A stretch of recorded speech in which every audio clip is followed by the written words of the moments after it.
दोस्तों, सबसे पहले अपनी ईयरफोन लगा लीजिए, क्योंकि ये कहानी आपको एक बेहतर नींद देने के लिए है।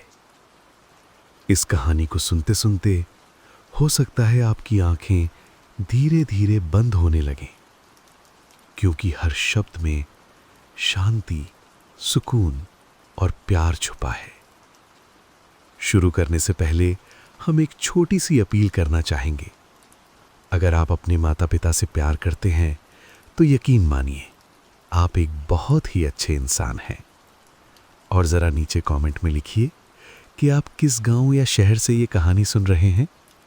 हमें अच्छा लगता है जब हमें पता चलता है कि हमारी आवाज़ किन किन दिलों तक पहुंच रही है। दोस्तों, अगर आप चाहते हैं कि हम हर रात आपके सपनों को सुकून देने आए तो हमारे चैनल को सब्सक्राइब करके हमें थोड़ा सा प्यार ज़रूर दें। हम भी आपसे बहुत प्यार करते हैं और हमेशा आपकी नींद को हल्की, शांत और खूबसूरत बनाने के लिए आपके पास आते रहेंगे।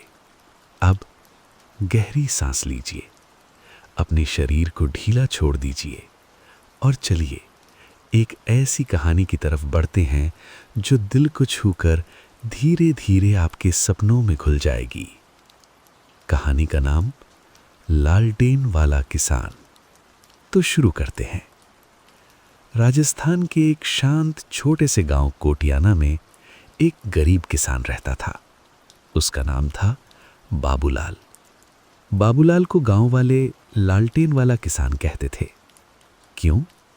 क्योंकि पूरे गांव में अगर किसी घर की छत पर रात के अंधेरे में एक छोटी सी लालटेन टिमटिमाती दिखाई देती तो समझ लेना वो बाबूलाल का घर है। वो लालटेन उसके लिए सिर्फ रोशनी नहीं थी, वो उसकी उम्मीद, उसका सपना और उसका इमामी साथी थी। दिन भर खेत में मेहनत करने के बाद जब ज़्यादातर लोग सो जाते, तब बाबूलाल उस लालटेन के नीचे बैठकर अपने फटे पुराने कागज़ों पर खरपतवार का हिसाब लिखता, बीज गिनता और अगले दिन की योजना बनाता। उसकी पत्नी कमला अक्सर कहती, अरे बाबू सो जाओ, सुबह 4 बजे फिर खेत जाना है। लेकिन बाबूलाल मुस्कुराकर जवाब देता, नींद तो आ जाएगी कमला, पर सपनों को पूरा करने के लिए थोड़ा ज़्यादा जागना पड़ता है। कमला चुप हो जाती, क्योंकि उसने बाबूलाल की आंखों में एक ऐसे इंसान की चमक देख रखी थी जो गरीबी में भी उम्मीद की आग जलाए रखता है। गांव के बच्चे अक्सर कहते, काका की लालटेन तो सितारे जैसी चमकती है, लगता है वो आसमान से बात कर रही है। सच में उस लालटेन की रोशनी अलग ही थी। एक सर्द सुबह थी। धुंध पूरे गांव के ऊपर कंबल जैसा फैला हुआ था। मुर्गे की आवाज दूर दूर तक गूंज रही थी। पगडंडी पर बूंदें मोतियों की तरह चमक रही थी। बाबूलाल आज कुछ जल्दी उठ गया था। लालटेन अब भी जल रही थी। धीमी मुलायम रोशनी में उसका चेहरा थका हुआ फिर भी शांत लग रहा था। कमला ने पूछा, अरे आज इतनी जल्दी क्यों उठ गए? बाबूलाल ने गहरी सांस ली। कमला, इस बार की फसल पर बहुत कुछ टिका हुआ है। अगर ये फसल अच्छी हो गई तो शायद हम कर्ज थोड़ा सा कम कर पाएंगे। कमला ने मुस्कुराकर कहा, अरे भगवान पर भरोसा रखो बाबू, सब ठीक होगा। बाबूलाल आंखें बंद कर थोड़ी देर चुप रहा, फिर बोला, भगवान पर भरोसा तो है कमला, पर मिट्टी पर सबसे ज्यादा भरोसा है। उसने लालटेन बुझाई, उसे कपड़े में लपेटा और अपने कंधे पर टांग लिया, क्योंकि बाबूलाल चाहे सूरज क्यों न उग जाए, वो लालटेन हमेशा साथ लेकर चलता था। गांव वाले पूछते, अरे काका, लालटेन दिन में क्यों साथ रखते हो? और वो हंसकर कहता, दिन कहाँ, दिन जैसी उम्मीद चाहिए। लालटेन मेरी उम्मीद है। खेत की पगडंडी लंबी थी। रास्ते में उसे गांव के बूढ़े पंडित मिले। उन्होंने पूछा, बाबू इस बार की फसल का क्या सोचा है? बाबूलाल बोला, सोच तो बहुत है पंडित जी, बस भगवान थोड़ी मेहर कर दें। पंडित मुस्कुराए, भगवान नहीं बेटा, मेहनत रास्ता बनाती है। बाबूलाल ने झुककर प्रणाम किया और धीरे धीरे खेत की तरफ बढ़ गया। उसका छोटा सा खेत गांव के सबसे पीछे था। मिट्टी अच्छी थी पर किस्मत उतनी नहीं। फिर भी जब बाबूलाल मिट्टी को छूकर उठता तो उसकी आंखों में चमक आ जाती, जैसे ये मिट्टी उसकी माँ हो। वो हाथों में हल उठाकर मिट्टी को सीने से लगाते हुए बोला, चलो मेरी धरती, तू और मैं मिलकर दिखाएंगे कि उम्मीद कभी हारती नहीं। कमला भी पीछे पीछे आई। वो बोली, रामधन और भूलाराम मजाक कर रहे थे कि तुम्हारा खेत इस बार भी कुछ नहीं देगा। बाबूलाल ने हंसते हुए कहा, कमला, गांव वाले मजाक ना करें तो गांव कैसा? पर जब फसल खड़ी होगी तो वही लोग सबसे पहले देखने आएंगे। कमला ने सिर हिलाया, तुम भी ना। दोपहर होते होते मौसम का रंग बदलने लगा। आसमान में काले बादल आने लगे पर बारिश की कोई खुशबू नहीं थी। गांव के एक लड़के ने आवाज लगाई, काका, सुना है इस बार बारिश कम होगी। बाबूलाल ने हल रोककर कहा, बारिश चाहे कम हो जाए, मेहनत कम नहीं होनी चाहिए। पर भीतर कहीं एक डर बैठ गया। अगर बारिश नहीं हुई तो फसल कैसे बचेगी? उसने लालटेन को देखा। लालटेन हिल रही थी, लौ कांप रही थी, जैसे वो भी चिंतित हो। और उसी हिलती लौ के बीच बाबूलाल ने मन ही मन कहा, कोई बात नहीं, मैं हार नहीं मानूंगा। पहला दिन बीत गया। आसमान अब भी अनिश्चित था। कर्ज का बोझ कंधों पर था। गांव वालों की बातों में ताने भी थे और उम्मीदें भी। लेकिन बाबूलाल के दिल में एक ही रोशनी थी, वो लालटेन। वो फैसला कर चुका था, चाहे कितनी मुश्किलें आएं, वो अपनी अंतिम सांस तक इस फसल को बचाएगा। दूसरे दिन सुबह जब सूरज उगा तो बाबूलाल अपने घर के बाहर बैठे बैठे लालटेन को कपड़े से साफ कर रहा था। कमला ने कहा, अरे बाबू, इतनी सफाई किसकी हो रही है? लालटेन तो बिल्कुल ठीक है। बाबूलाल ने मुस्कुराकर जवाब दिया, कमला, इसे क्या पता कि रात भर मेरी चिंताएं इस पर बैठी रही थीं। धो दूं तो उम्मीद भी साफ हो जाती है। कमला उसकी बातों पर हमेशा की तरह चुपचाप मुस्कुरा देती। उसे अपने पति के शब्द कभी बेमतलब नहीं लगते थे। हर बात में सुकून था, हर बात में विश्वास। उस दिन चौपाल पर थोड़ी भीड़ थी। मौसम को लेकर हर कोई परेशान था। कोई कह रहा था, इस साल खेत चल जाएंगे, तो कोई कह रहा था, अरे नहीं, बारिश आखिरी में आएगी। बाबूलाल भी वहां जा पहुंचा। रामधन ने उसे देखते ही कहा, ओ बाबूलाल, इस बार तेरी लालटेन वाले खेत का क्या होगा? धूप में लालटेन चल पाएगी क्या? गांव में हंसी फूट पड़ी, लेकिन बाबूलाल ने हंसकर जवाब दिया, रामधन भैया, लालटेन धूप में नहीं चलती, पर उम्मीद अंधेरे में भी नहीं बुझती। चौपाल एक पल के लिए चुप हो गई। भोलाराम ने धीरे से कहा, वाह काका, बात तो बड़ी भारी बोल दी। बाबूलाल ने बस सिर झुका दिया। उसे किसी की बुराई या टाना दिल से नहीं लगता था। वो जानता था, गरीब आदमी की बात पर अक्सर लोग हंसते हैं। जब वो खेत पहुंचा तो सूखी हवा चल रही थी। मिट्टी दरकने लगी थी। बीजों को पानी ना मिलने से कुछ पौधे झुकने लगे थे। वो घुटनों के बल बैठ गया, मिट्टी को हाथों में लिया और बोला, ओ मेरी धरती, थोड़ा सब्र कर, बारिश आएगी, मैं तुझे यूं नहीं छोड़ूंगा। कमला भी पीछे पीछे आई। वो बोली, बाबू, हालात बिगड़ रहे हैं। कर्ज वाले 2 बार घर आकर चेतावनी दे गए हैं। बाबूलाल ने मिट्टी को गिराते हुए कहा, मैं किसी से नहीं डरता कमला, बस इस खेत को बचा लूं, फिर सब ठीक हो जाएगा। कमला ने धीरे से पूछा, और अगर बारिश ही नहीं हुई तो? बाबूलाल थोड़ी देर चुप रहा। उसने लालटेन को देखा जो टांग से लटक रही थी। रोशनी तो नहीं थी, पर जैसे उसमें भी उम्मीद टिमटिमा रही थी। वो बोला, कोई बात नहीं, मैं हार नहीं मानूंगा। रात गहरी हो चुकी थी। खेत थक चुका था। आसमान रूठा हुआ था। कमला चिंतित थी, पर बाबूलाल और उसकी लालटेन दोनों अभी भी उम्मीद का पहरा दे रहे थे। धीमी हवा चल रही थी। लालटेन की रोशनी बाबूलाल के चेहरे पर पड़ रही थी, जैसे किसी योद्धा के माथे पर हल्की सी चांदनी उतर आई हो। यही थी उस किसान की ताकत। तीसरे दिन गांव में हल्का सा कोलाहल था। लोग पानी के कुएं के पास जमा थे। चर्चा बस एक ही, सूखा पड़ रहा है, इस बार फसल नहीं बचेगी। जब बाबूलाल वहां पहुंचा तो सबकी नजरें उसी पर टिक गईं। किसी ने फुसफुसाकर कहा, आ गया लालटेन वाला किसान, देखो इस बार क्या चमत्कार करेगा। किसी ने हंसकर जोड़ा, इसकी उम्मीद बस लालटेन जितनी है, हवा चले तो बुझ भी जाए। बाबूलाल ने कोई जवाब नहीं दिया। वो बस पानी भरकर चुपचाप आगे बढ़ गया। उसकी चुप्पी ही उसका जवाब थी। डर नहीं, गुस्सा नहीं, बस धैर्य। कमला ने घर पहुंचते ही पूछा, क्या हुआ बाबू, कुआं खाली था? बाबूलाल ने धीरे से मुस्कुराकर कहा, कुआं चाहे खाली हो जाए कमला, इंसान का मन खाली नहीं होना चाहिए। कमला ने उसकी ओर देखते हुए सोचा, ये आदमी किस मिट्टी का बना है? दोपहर होते होते कर्ज देने वाला सहदेव गुस्से में बाबूलाल के घर आ धमका। ओ बाबूलाल, 3 महीने हो गए हैं, पैसे कब देगा? कमला डर गई। बच्चे घर के कोने में सिमट गए। बाबूलाल बाहर आया।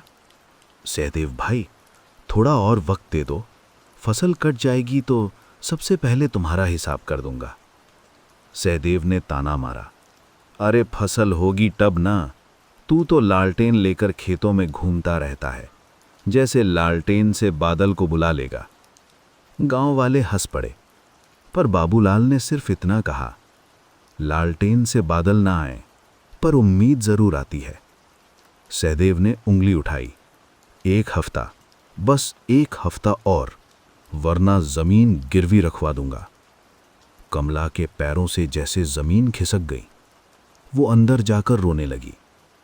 बाबूलाल चुप खड़ा रहा। उसकी आंखों में डर नहीं था, बस एक गहरी बेचैनी। एक किसान का दिल अपनी मिट्टी से बहुत गहरा जुड़ा होता है। जमीन खोने का डर मौत जैसा होता है। रात हुई, हवा ठंडी थी, अंधेरा बहुत गहरा था। बाबूलाल ने लालटेन जलाई। उसकी हल्की पीली रोशनी अंधेरे को चीरती हुई पूरे घर में फैल गई। कमला ने पूछा, बाबू, क्या ये लालटेन सच में तुम्हें हिम्मत देती है? बाबूलाल ने लालटेन को हाथ में पकड़कर कहा, कमला, जब मैं छोटा था मेरे पिता ये लालटेन लेकर खेत जाते थे। कहते थे, बाबू, अंधेरा चाहे कितना भी हो, रोशनी छोटा रास्ता दिखा देती है। जब पिताजी गए तो ये लालटेन मेरे पास रह गई।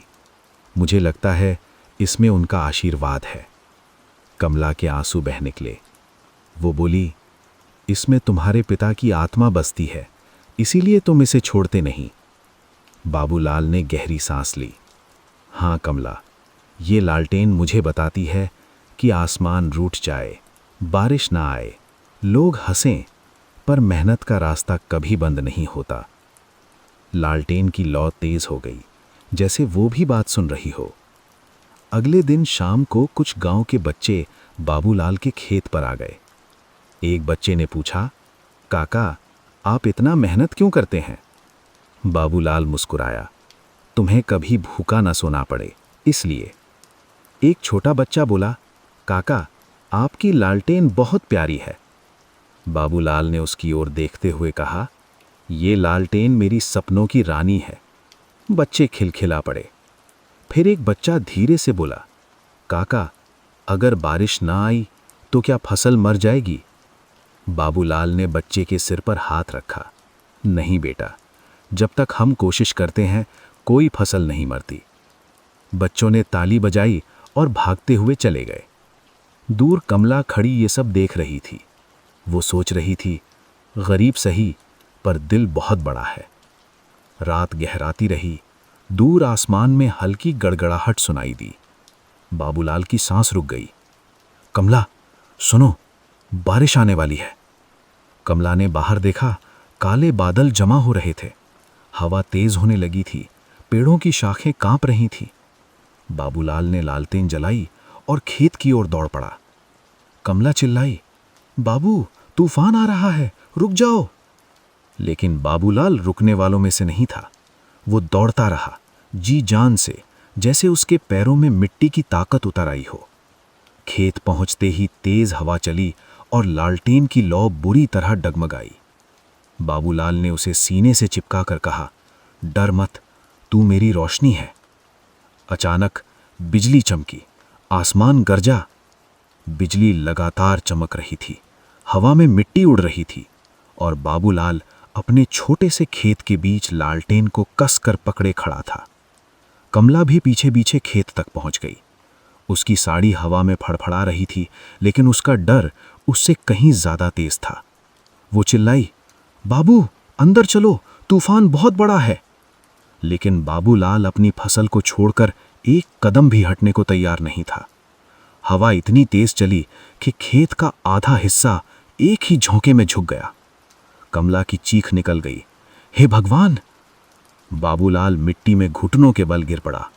उसने टूटते पौधों को हाथों से सहारा देने की कोशिश की, पर तूफान किसी की नहीं सुनता। एक एक कर पौधे गिरते गए, कुछ जड़ों से उखड़ गए, कुछ मिट्टी में मिल गए। किसान के दिल पर हर झुकते पौधे के साथ एक गहरा घाव पड़ रहा था। कमला रोते हुए बोली, बाबू, छोड़ दो, ये तूफान हमें नहीं छोड़ने वाला। लेकिन बाबूलाल की आंखों में आंसू नहीं, एक अजीब सी आग थी। वो बोला, कमला, फसल मेरी जिंदगी है, मैं इसे ऐसे मरते नहीं देख सकता। तेज हवा ने कई बार लालटेन की लौ बुझाने की कोशिश की। लौ कांपती रही, हिलती रही, लेकिन बाबूलाल अपने हाथों से उसे ढककर कांपती रोशनी को बचाता रहा। वो बोलता जा रहा था, मत बुझना, तेरे बुझते ही मेरी उम्मीद भी बुझ जाएगी। हवा और तेज हुई, बारिश शुरू हो गई, पहले बूंद बूंद, फिर धाराओं में।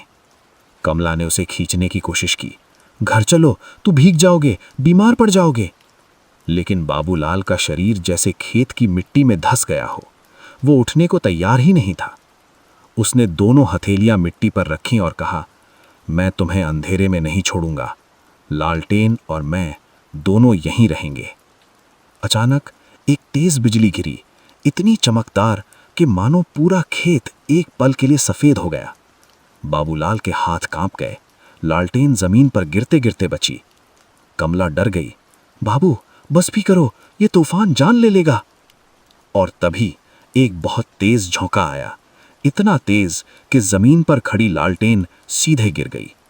कांच टूट गया, लौ बेरहमी से बुझ गई।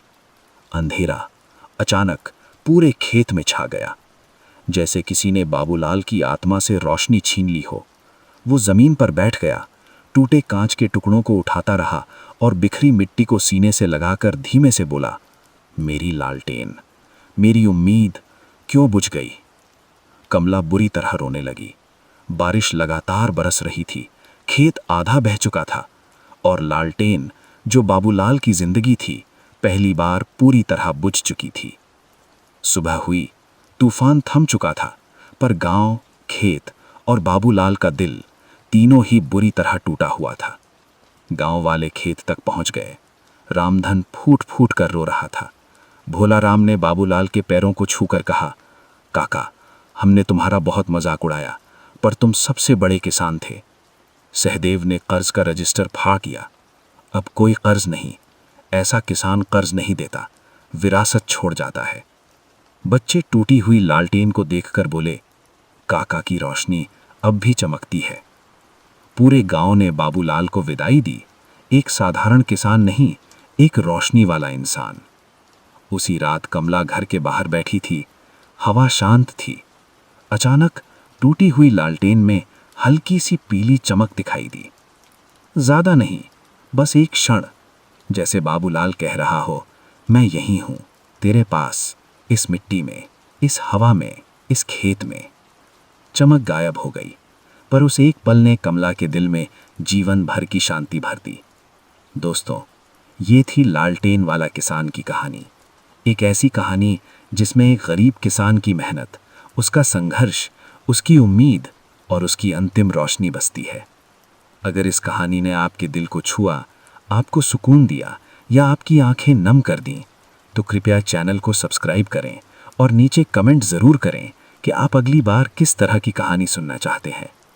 हम हर रात आपको सुलाने आएंगे, कहानियों के साथ, प्यार के साथ और सुकून की आवाज़ के साथ। अगली वीडियो में मिलते हैं। शुभ रात्रि और मीठे सपने।